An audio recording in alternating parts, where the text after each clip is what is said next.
Hi, I'm back again. Hi, welcome back to my channel.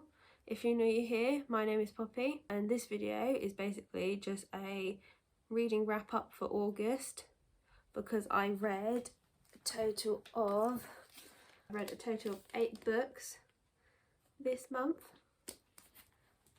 Actually really proud of, because I've kind of been in a bit of a reading slump on and off for the past 2 months, so I've been really picky with my books. I've only really read books that I'm really been in the mood for, which is annoying because there's a lot of books that I wanted to read this summer and I just picked up and I just wasn't in the mood for. So yeah, so start off with the first book I read this summer, which was Murakami's The Colorless, Sakuru Tazaki and His Years of Pilgrimage. So this is my first Murakami book, and I really love this book. I gave this 4 stars.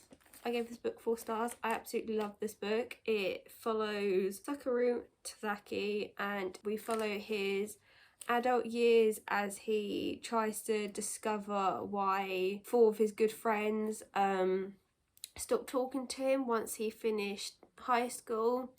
After that, he felt really adrift and really lost, and now that he's older, about in his mid-30s, he's persuaded by his girlfriend to figure out and find out why his friends stopped talking to him. Right, so checking through my notes, it's been a long time since I read this.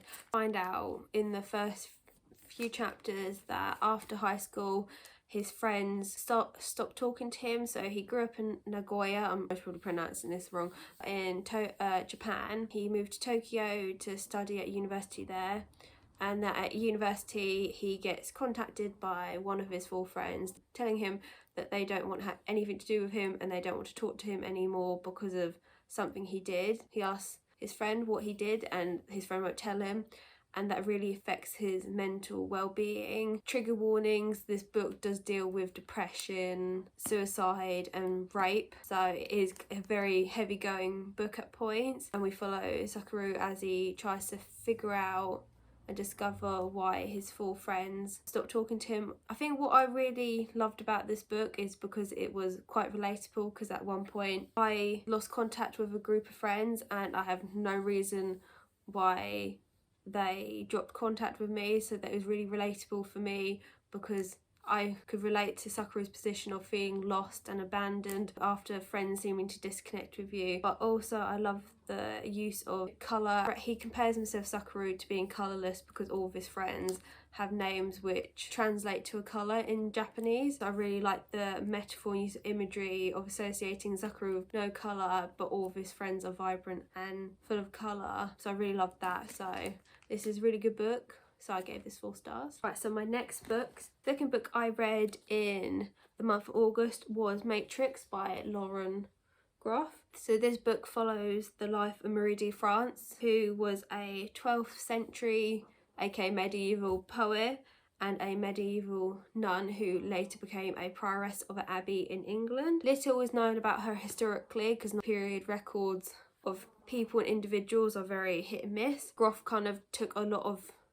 inspiration and her own imagination to create the character we have in this novel, and it follows her becoming a prioress after being told to leave the English court by Eleanor of Aquitaine. Sorry, I keep looking down looking at my notes, who was the Queen of England during that period. And so she's sent from the bright glamorous life of the English court to then a very dark, gloomy abbey where a lot of the nuns are dying of disease, and we follow her story as she strives to rebuild the abbey, make it a brighter, happier place. At the beginning of the novel, while the abbey is really dark, gloomy, full of death, at the end it's full of life, it is bright, it's thriving.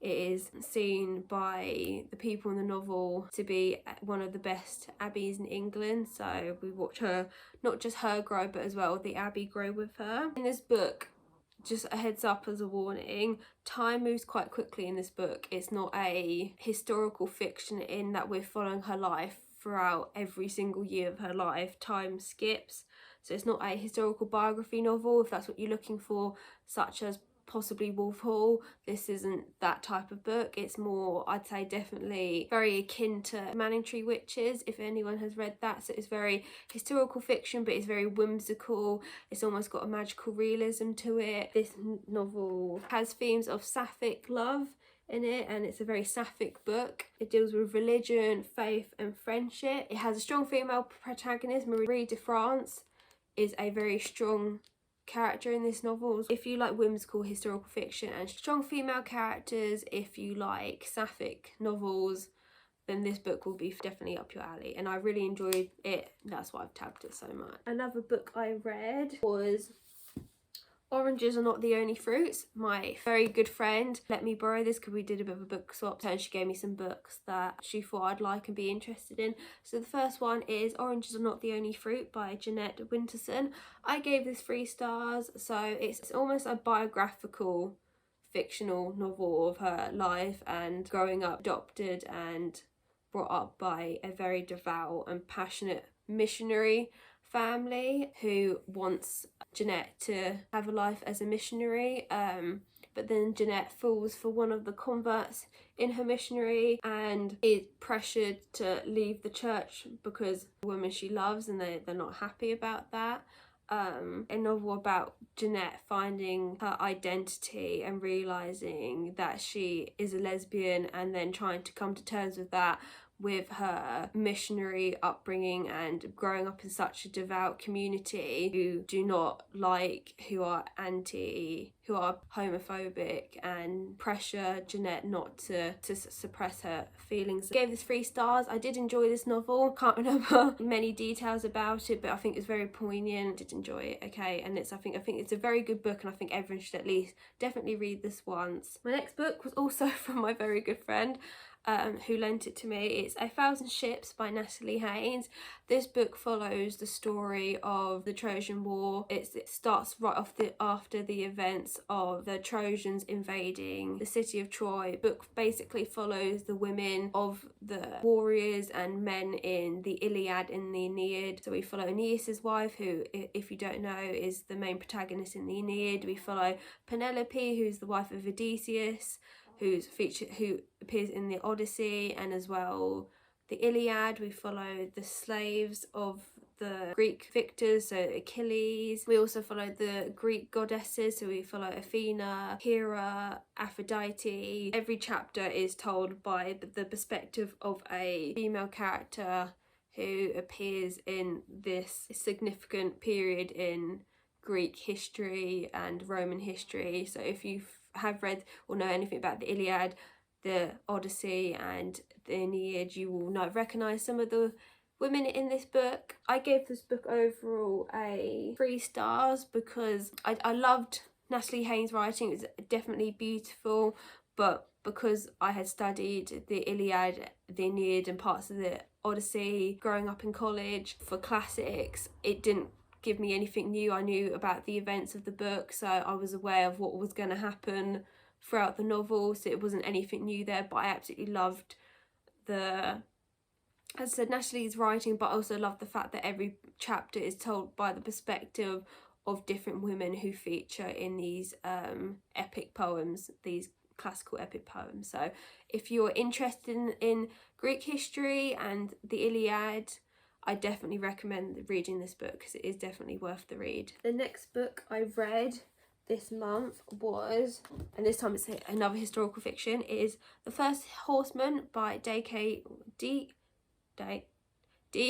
Wilson, if I can get my words out. And I gave this 3 stars. It's basically his historical fiction set in the Tudor period, which follows our main character, Thomas Treviot, who's a young goldsmith working in London during Henry VIII's reign, and a good friend of his is murdered in Cheapside in London, and Thomas spends all of the book trying to figure out who killed his friend and why he was murdered. If you love historical fiction, if you love Henry VIII, I think you'd like this book. I gave this book 3 stars. It's not the best of historical fiction. I mean, at the front it says, I think it says on the front or the back, it says it compares it to, if you really love the Shard Lake series, you would love this book. I wouldn't go as far as saying that. I think the Shard Lake series is far more superior than this book, but I enjoyed this for a fun ride for what it was. It was such an easy historical fiction to read, and for some reason I really loved it. But I am currently reading the second one in the series. Yes, if you love historical fiction, I'll give this a go. Another book I read in the month of August is one that I bought actually on holiday, and that was The Justification of Johannes Gutenberg. This novel follows the life of Johannes Gutenberg, who was a late medieval man who invented the printing press, and it follows his life. It's almost a memoir by Johann Gutenberg, because he has a scribe write his life as he dictates it, so it follows his life. You kind of slip in and out of the story he's narrating, because he talks about present circumstances or what's happening at the present while he's telling his story, so it's a bit of a jumping in and out of the story. I gave it 3 stars. I thought it was interesting. It did, I think definitely the first 100 pages was much more interesting, because you learn about his life as he grows up in late medieval Germany, and I think it's very interesting if you've ever wanted to know a bit more about the printing press, which basically set off the Reformation and influenced printing today, because if Johannes Gutenberg had invented the printing press, we wouldn't have had books as we have today. So I definitely think this is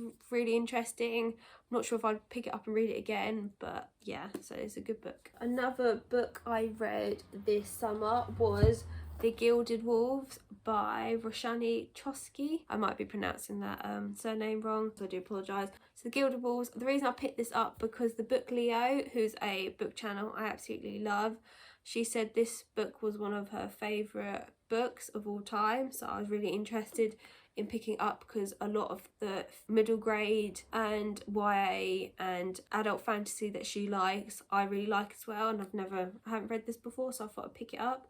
I gave this a 4 stars. I really enjoyed this book. The book is set in 19th century France, and we follow Severin and his 5 friends, Tristan, Layla, Sophia, Hypnos and Enrique, as Severin tries to reclaim back his inheritance, because he is the son and heir of the House of Vamp, because in this world there's different houses under an order called the Order of Babel, which lives everywhere, and Severin is trying to claim back inheritance, and in order to do that he gets the help of his 5 friends to look for the Horus Eye, which leads him to a Babel fragment, which then leads them to a whole other mystery and discovery and adventure. This book is, I think, the first one in a trilogy. Overall, I really enjoyed this book. It was a very slow paced book, but the characters, and I think definitely this is more character driven than it is plot driven, because the plot is very slow pacing. The characters really intrigued me. I loved all the characters. I loved the world building Roshani did, and I'm not doing it justice by explaining it, because I think it is quite difficult to explain. I think it's definitely something that you'd have to read for yourself to understand. And this book is also very dark and realistic. It deals with themes of racism, it deals with themes of colonialism, it deals with themes of identity and loss, and I think, as someone else described it online, which I think is a good way to describe it, it's almost Six of Crows meets Dan Brown, because it's a heist novel, fantasy novel, but there's a lot of puzzles almost akin to Dan Brown Da Vinci Code throughout it. And I mean, in the novel there are little puzzles like this throughout the novel that the characters talk through, and then they discover the answers to throughout. So there you go, there's another one there. So overall I gave this 4 stars, because I really enjoyed it, really loved it. I'm hoping, and I would really like to read the rest in the series. Hey Del. Hey Del. Do you want to come up? Do you come up? There you go. There you go. Little cameo from Casper. Say hi, Casper.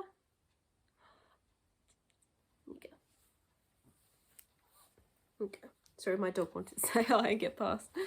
Okay, so my last book that I read this month is Wintersong by Jae-Jones. This book I gave 4 stars. I really enjoyed this. This is a YA fantasy, and it follows our main character Liesel, who lives in a little village in Germany, and it basically follows her story as her sister is kidnapped by the Goblin King and she has to go save her sister, and along the way we follow her adventures. I really enjoyed it. I know for a fact that looking online this has really mixed reviews. I know for a lot of people they really didn't enjoy Wintersong. For some people the pace is really slow, and I must admit it is quite slow. Not a lot happens in these 500 pages, but for some reason I was really gripped. I loved the use of, not the use of, but the featuring of music. Music plays a really significant part in this book. Liesel loves to play music. Her brother Joseph in this book loves music, and the Goblin King loves music is a big feature of this book. So if you're definitely a person who loves music and is interested in it,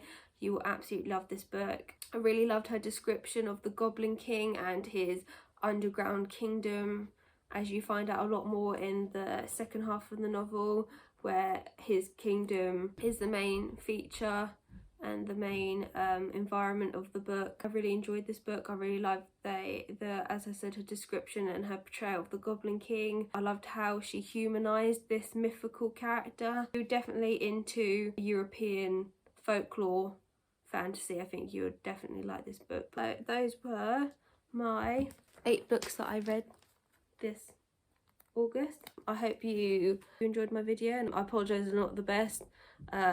A lot of these I read more at the earlier part of this month, and I've been on holiday since then. I've started my new job, so a lot of these books completely have disappeared from my brain. Leave some comments in the description if you've read any of these books. I'd like to know your thoughts and opinions on these books if you've read them, and if there's any books that you'd recommend. So until the next time, look after yourselves. Bye.